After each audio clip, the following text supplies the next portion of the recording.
Welcome to the Okiki Podcast, where we make inspirational people known. Brought to you by your host, Fian O'Brien. You are listening to the sounds of inspiration.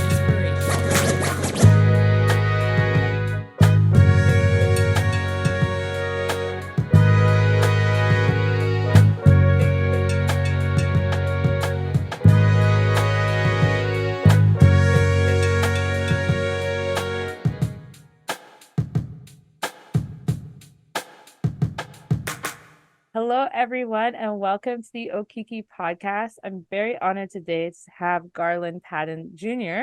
on the podcast. He is the founder of Solutions GP LLC, where he has spent over a decade in building a career in finance and dealing with the fact that the industry has less than 4% of financial advisors of color, and really began his journey in Morehouse as well, which is one of the Morehouse alum, is one of the reasons that I got to meet Garland. So yeah, for sure. Shout out to Paul as well. Thank you for this. And I'm very excited to share about you, your expertise, and your story with the podcast today. So thank you so much for being here. Thank you for having me. Thank you. That was way more than I could have asked for or given myself. So thank you. Oh, no, it's so fun to share. And I want to get into your career path and your dreams because you talk about really trying to create those opportunities. So in terms of your education, your dreams and your journey, was it always your goal to eventually become an information system strategist? Were there moments along the way that guided you towards this career path? Again, thank you for having me on the show, on the podcast. I definitely don't think it was a dream. I feel like my first love, the reason that I went to college was architecture, actually.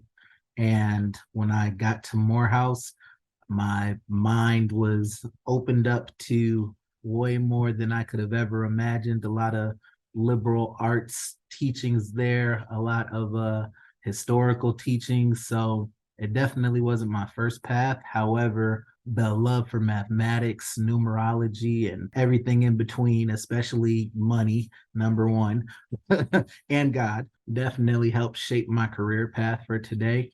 I've had numerous jobs that have been analytical, and it just kind of fell into my wheelhouse that I needed the help. And again, I thank Paul Adamson for being my financial guru throughout this entire journey I've been on for myself. Something that I like to share with people. I am very passionate about credit and, of course, finances, but credit in particular. Paul Adamson helped me get from a 538 credit score all the way to an 800 in less than 2.5 years. So essentially, what I've been doing for myself and others is helping them on the same exact journey, but speeding up the process. That's where my passion lies, in helping people today, not just, giving them some homework assignments, letting them go off on their own. No, we're very hands-on. We help people buy vehicles. We'll go with people to their appointments. We'll help people with their credit card choices, figure out what they want in life and how to get those things for free with points, anything in between, cash flow, absolutely anything we can do to help assist people in their financial journey. That's what we're about. Yes, so just wanted to relay that because you talked about how Morehouse really expanded that possibility for you of what you could do with your career. And then beyond the analytical and information systems, you also found, it sounds like, another passion, which is helping people through their financial situations based on your own lived experience and the quality of life that brought you in that journey as well. So yeah, I guess with that question, how do you manage both? And what would you say to someone who's coming up in their career path too, or their educational path, that might have had a very narrow view of what they could be, and having all this openness to what you've had and be open to these different types of ways to show up in the world professionally? What would you recommend to them?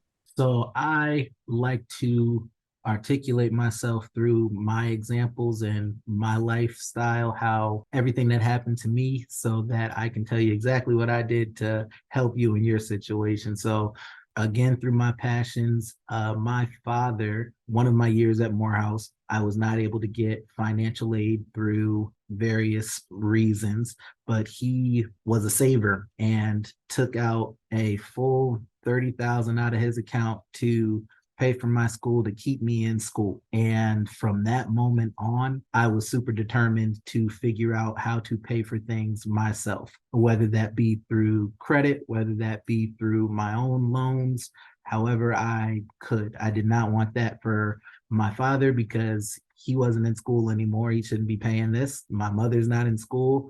It was something that Morehouse definitely helped instill, was being able to take care of yourself. So with that, I set out on this financial journey of my own to improve my credit score again and look into alternative loans, grants, speaking to our admissions, our alumni association, which is very strong recently. One of the examples I'd love to share. So powerful to me. Robert Smith started a tradition at Morehouse. He paid everyone's tuition, all the students' tuition for, I forgot the class. It wasn't my class, unfortunately, but he did it for a class. And every year since then, I think for the past 3 or 4 years, someone has stepped up to do that for all the students at Morehouse. And it is something that people take so lightly that can impact the rest of your life. Not starting off your life in financial debt is one of the biggest blessings you can receive. I had a conference I was a part of in Atlanta this weekend. Myron Goldman, he speaks about financial education in such a unique way, not only spiritually, but won't get into all that. But he talked about different levels of income and understanding that time for money is essentially the lowest form of income you can get. It's really passions like this where you get to share your voice, you get to share your story to more people than you can do on your own. Just a 1-to-1 ratio is your time for money. When you get to expand through podcasts, through networking, that's when you really take off. That's when your spiritual side shows to say, hey, I'm passionate about this and I can help you get to where you need to be today. And this is my journey. So that's really where my background is coming from. In light of that, I think you kind of alluded to one of them, but what was your biggest obstacle, I guess, in your career or in even launching this initiative? And Mhm. how did you overcome it? One of the hardest obstacles for myself is, of course, getting out of the trap of time for money. I've always been a hard worker, but once you realize that working for someone else, no matter how much you make, is not the way for financial freedom, it's not the way to retire, it's not the way to really enjoy your life. You're open to more possibilities, more strategies, and understanding that you don't always need the flashiest things, or if you do want the flashiest things, you're a lot happier getting those things because you know what you want to pay for. You know what you want to spend your time on. Your time is the most valuable thing you can have. So once I got that into my head, everything started falling into place for me. For Easy Solutions, I'd say that is one of the biggest blessings I try to give to people, is that financial freedom to say, okay, you don't have to check your account every single time you go to a restaurant anymore. You don't have to worry about if your children get sick anymore. You don't have to worry about your kids at all if you start early enough and give them their own chance at credit. We help people with authorized users, which is how you can get your children credit as early as 2 years old. And these are tricks people have, I don't want to call them tricks, these are things people have known forever. It's just our community is not always privy to these enhanced lifestyle choices. So now we're bringing that home, we're bringing that to our community and sharing the knowledge.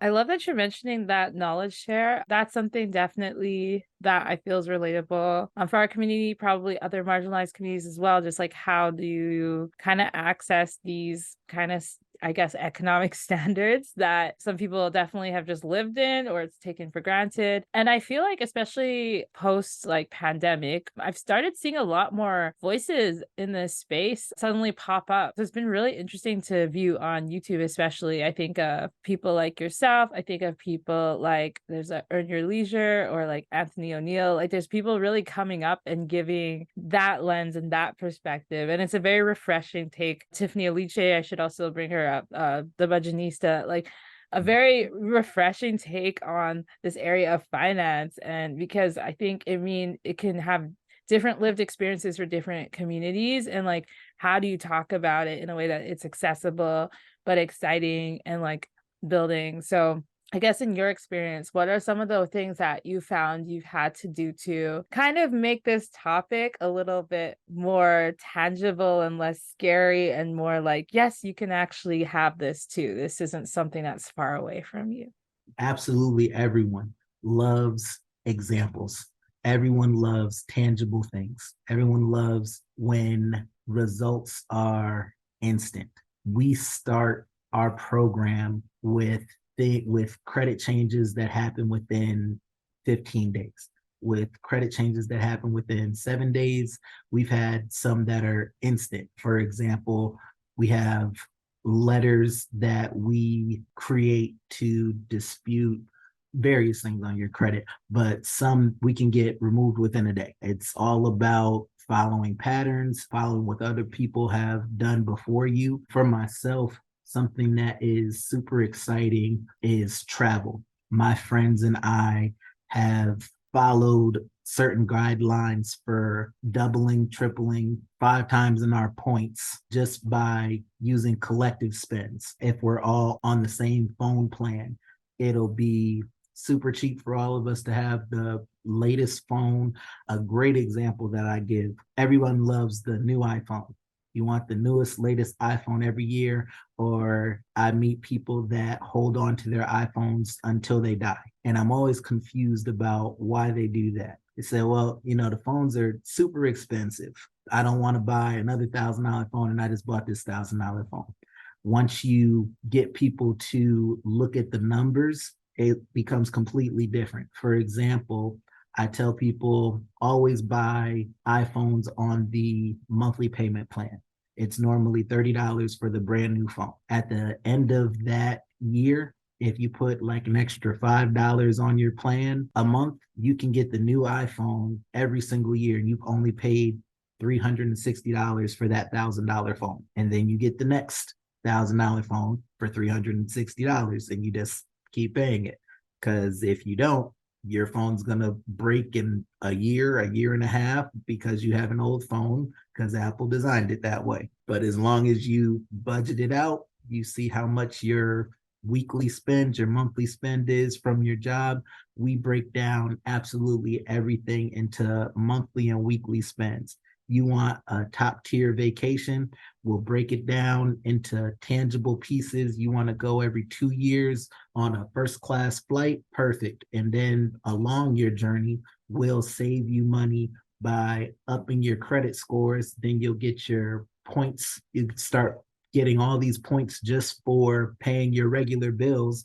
And by the time you go to take your trip, you've saved $1,000 in points that you can now spend on your trip. So we think of absolutely any and every single way to get free stuff. That is exactly what we do. Yeah, I think that's really interesting. And I wanted to bring up, because in case some of our listeners are thinking about what is the big deal with credit, do you mind explaining why it was so important to go from where you started, for example, in your personal story, to where you ended up today, and what difference did it make in your life in terms of opportunities? Credit for me is all a game, just like every other financial institution. It's how you can get the most for the least amount of money, the least amount of time. And what we focus on is building up your personal credit as quickly as possible so we can get you over to the real goal, which is business credit. Once we get you with your business credit, your personal credit essentially stays clean. So you have the most optimized personal credit so you can get whatever you want, and you put it in your business name so that it never shows up on your personal credit. So anything, everything, it's great for tax purposes. You can write off so many things in life just by having a business.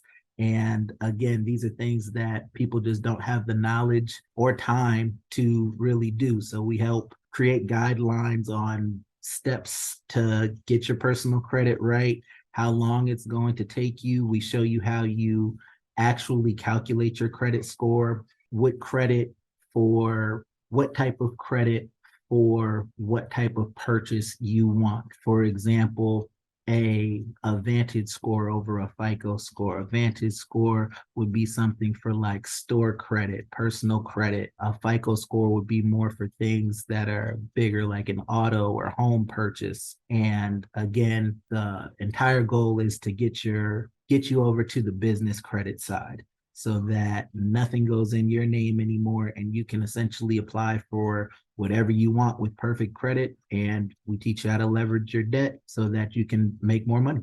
So would you say that you mostly work with people who not only have a personal finance goal, but eventually a business goal? Even if you don't have a business goal, you do not need a business for business credit. That is a common misconception that we love to do our little Mythbusters test on. And essentially, a business is just an online person that you create, that you control, that you pay taxes for in smart ways. It's another tool to leverage your debt to income ratio. And we just provide the education behind that. Something I didn't go into deep enough, but wanted to also bring back was what was your experience of being part of an HBCU and how did that really impact the way you move forward in the world professionally and in your community? Morehouse, yeah. Morehouse was a journey in itself. Being a part of an HBCU certainly gives you a strong sense of heritage to see. I'm from Connecticut, so I did not see this many Black people in one place ever in my life. So it was a bit of a culture shock. However, there's something profound and powerful about being with like-minded people, people that look like you, that are striving for the same things as you. And that collective mindset, when everybody wants to do good, everybody wants to see you do good, it is empowering. It's something that you can't get everywhere. I think there was a lot of struggle through Morehouse, just like any school period. However, it was very unique, especially in times like this. Right now, we have homecoming, and I've had friends that I haven't talked to for 10 years that are all coming back for homecoming. And it's just like you talked to them yesterday. You can call them whenever. You see everybody's goals on LinkedIn and just reach out to people like you knew them yesterday. That's the Morehouse moniker that stays with us. If they went to Morehouse, you know they are a brother and you can call no matter what. I love that.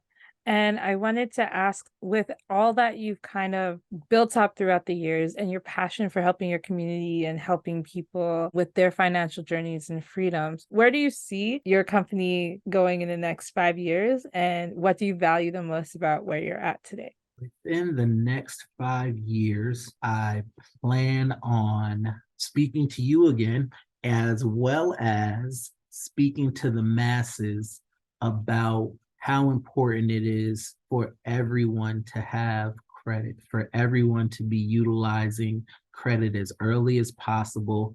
I have a new goal that the company is currently striving towards, and that's to reach out to high schools once a month.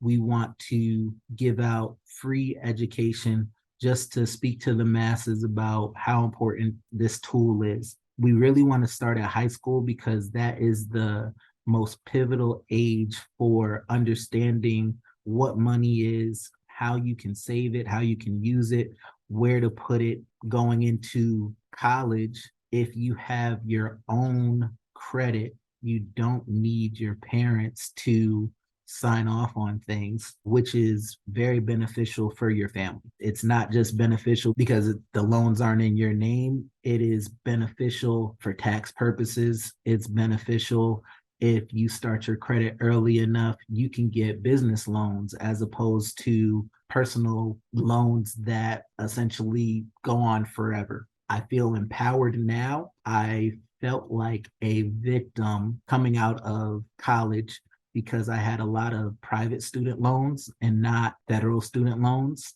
which were variable rates. Variable rates are probably the worst thing ever. A private student loan that I had was $30,000. And for 10 years, I was paying on that loan.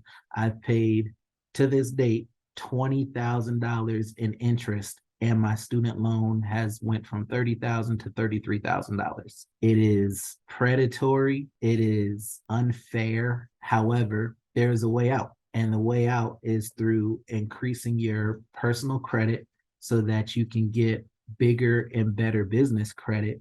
And once you get your fixed business loans, you can transfer those financial debts into your business and start using the leveraging power of debt to income and taxes to really get yourself all the things that you want in life and get out of these holes that you're in.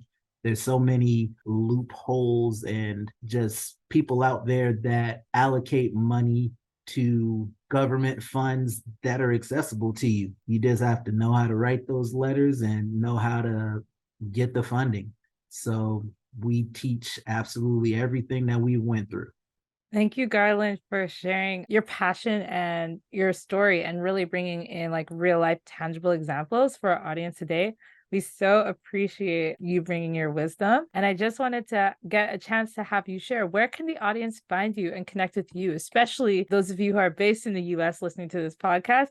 Where can they connect with you to get the support that they need? I am so glad that you asked that, and I want to explain myself fully. I really do. Credit is not easy. With that, I do not have social medias. I have a website, easysolutionsgp.com. The reason that I don't have social media is because I was fully dedicated to getting myself out of personal debt, and social media was a distraction for me. However, I'm getting back on. I don't want to be an old person. I'm getting back on and getting into the swing of things. I think I'll be on YouTube soon. However, if you are in the Atlanta, Georgia area, greater Atlanta area, I always do personal meetups, and we'll be doing a lot more with high school communities and possibly colleges, starting with Morehouse, of course, just for financial freedom lessons. Anybody, anything that you want to know about credit, if you want to start traveling for free, if you want to lower your interest rates on your credit cards, your current credit cards, if you want to get out of personal debt, please give me a call. Again, email, anything along those lines. I am always here. easysolutionsgp.com. You can book me. I'll be there. Personal touches only. Thank you so much for sharing again. And yes, thank you for sharing where the audience can connect with you. We're looking forward to your YouTube channel and the financial knowledge that you do share. And yeah, again, thank you so much for being on the Okiki podcast today. Thank you. Thank you. Thank you. And I also would like to introduce today the Okiki Video Bootcamp. Yes, I will be launching a course, which I will have a wait list in the show notes. And I will be launching some group coaching as well. I know there has been a lot of requests lately of people wanting to learn how can they create content for their own brands. And so I'm looking forward to bringing you along on the journey with that. If that's something that you've wanted to gain skills and techniques on, this will be for you. You'll learn systems on how to create content effectively and efficiently and have more time for yourself in the process while reaching your clients. Again, you can find the information for the Okiki Video Bootcamp in the show notes below.